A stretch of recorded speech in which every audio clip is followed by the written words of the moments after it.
Bonjour à tous et bienvenue dans cette nouvelle vidéo. Aujourd'hui, on vous parle du comité social et économique, ce qu'on appelle le CSE. Le CSE concerne les entreprises de plus de 11 salariés. Le CSE, c'est une petite organisation au sein de l'entreprise qui est composée de 1, 2 ou quelques salariés selon la taille de l'entreprise. Et ensemble, ces salariés ont une relation un peu privilégiée avec l'employeur puisqu'ils participent à un certain nombre de négociations sur les salaires, sur la réglementation liée au travail, proposent des axes d'amélioration sur la sécurité au travail, la santé des équipes, et participe au bien-être des salariés dans l'entreprise en s'occupant de la partie œuvre sociale, œuvre culturelle de l'entreprise. Parce que les membres du CSE représentent l'ensemble des salariés, ils ont aussi des obligations. Ils ont notamment un droit d'alerte quand ils ont connaissance d'une situation grave qui met en danger un ou plusieurs salariés, et interviennent également dans les situations de harcèlement. Alors le CSE est mis en place, on l'a dit, dans les entreprises de plus de 11 salariés. Pour que cela soit obligatoire, il faut que la société ait 11 salariés à la fin de chaque mois pendant 12 mois consécutifs. Si pendant un mois, elle redescend sous le seuil de 11 salariés, alors on recommence. Le nombre de membres du CSE varie en fonction de la taille de l'entreprise. Pour une entreprise qui a entre 11 et 24 salariés, le CSE devra comporter un membre. Lorsque le nombre de salariés est supérieur à 24, deux membres, et ainsi de suite. Il existe un tableau de référence qui prévoit, selon l'effectif de l'entreprise, un nombre de membres du CSE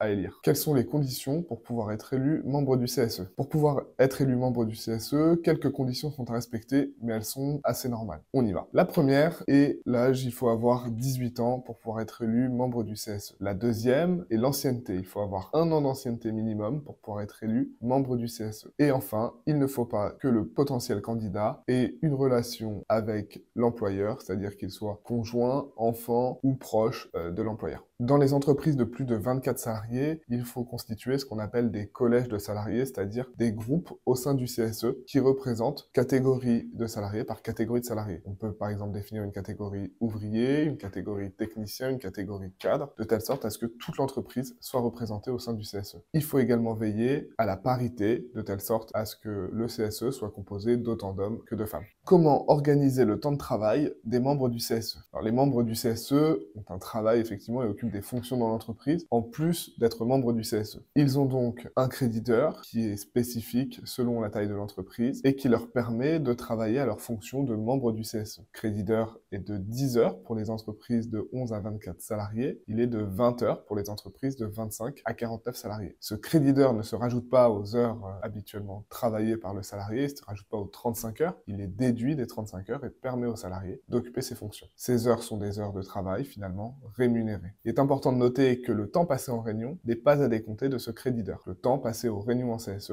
n'a pas à être déduit. Le créditeur sert donc uniquement à préparer les réunions et à aller consulter les autres salariés pour échanger et discuter sur les sujets en cours. Pour pouvoir exercer leurs fonctions, l'employeur doit leur mettre à disposition un local qu'ils puissent organiser leurs propres réunions et fonctionner de manière autonome. Alors il y a deux catégories de réunions. Il y a les réunions ordinaires, celles-là sont tous les mois, au moins une fois par mois, et des réunions exceptionnelles qui peuvent être convoquées soit par l'employeur qui veut soumettre un projet ou une question au CSE, ou soit par les salariés lorsqu'ils ont une situation de difficulté ou de crise dans l'entreprise. C'est l'employeur qui fixe les dates et les heures des réunions, que ce soit la réunion mensuelle ou les réunions exceptionnelles. Il convoque les membres du CSE par tout moyen, courrier, mail, il choisit son mode de communication. Les salariés doivent être présents, les salariés membres du CSE doivent être présents, et s'ils ne le sont pas, ils peuvent être remplacés par leurs suppléants. Pour reprendre le cas d'une réunion organisée mensuellement, les membres du CSE envoient leurs questions à l'employeur dans un délai de 2 jours ouvrables précédant la date de la réunion. La réunion se tient, les échanges ont lieu, et ensuite l'employeur a 6 jours pour apporter par écrit toutes ces réponses. Les demandes des membres du CSE et les réponses de l'employeur sont enregistrées dans un registre que l'employeur doit tenir et doit mettre à disposition des salariés qui le demanderaient. Ce registre peut également être consulté par l'inspection du travail s'il le demande. Certaines réunions peuvent être effectuées en visioconférence, mais maximum 3 par an. Les membres du CSE sont des salariés qu'on appelle protégés. Alors, ils sont protégés, mais ils ne peuvent pas faire non plus n'importe quoi, mais ils bénéficient d'une certaine protection, dans le sens où ils ne peuvent pas être licenciés pour des actions qu'ils auraient effectuées dans le cadre de leur mandat de représentant du personnel. Cette protection intervient également dans le cadre de la procédure de licenciement. Si le membre de représentant du personnel doit être licencié, alors il faut que l'employeur obtienne l'autorisation de l'inspecteur du travail, ce qui complexifie la procédure de licenciement. Lorsque l'entreprise dépasse, donc pendant 12 mois consécutifs, objectif le seuil de 11 salariés, l'employeur doit informer les salariés du dépassement du seuil et de son obligation de nommer un CSE. Il informe donc par écrit les salariés de cette obligation. La lettre d'information prévoit la date du premier tour du scrutin. Le premier tour du scrutin doit intervenir au maximum dans les 90 jours suivant le dépassement du seuil. L'employeur invite également les organisations syndicales à se manifester et à venir négocier un accord préélectoral lors d'une réunion dont il fixe les modalités. L'employeur doit tenir une liste qui recense l'ensemble des salariés pouvant élire les membres du CSE. Pour pouvoir être électeur, il faut une condition d'ancienneté de 3 mois minimum et avoir plus de 16 ans au moment du scrutin. Le scrutin est fait en 2 tours. Le premier tour consiste à voter pour les membres présentés par les organisations syndicales. Le second tour, qui n'intervient qu'en cas d'échec du premier tour, permet de voter pour n'importe quel salarié, qu'il soit membre d'une organisation syndicale ou non. Dans chacun des 2 tours, le vote peut être effectué soit de manière physique, soit de manière dématérialisée.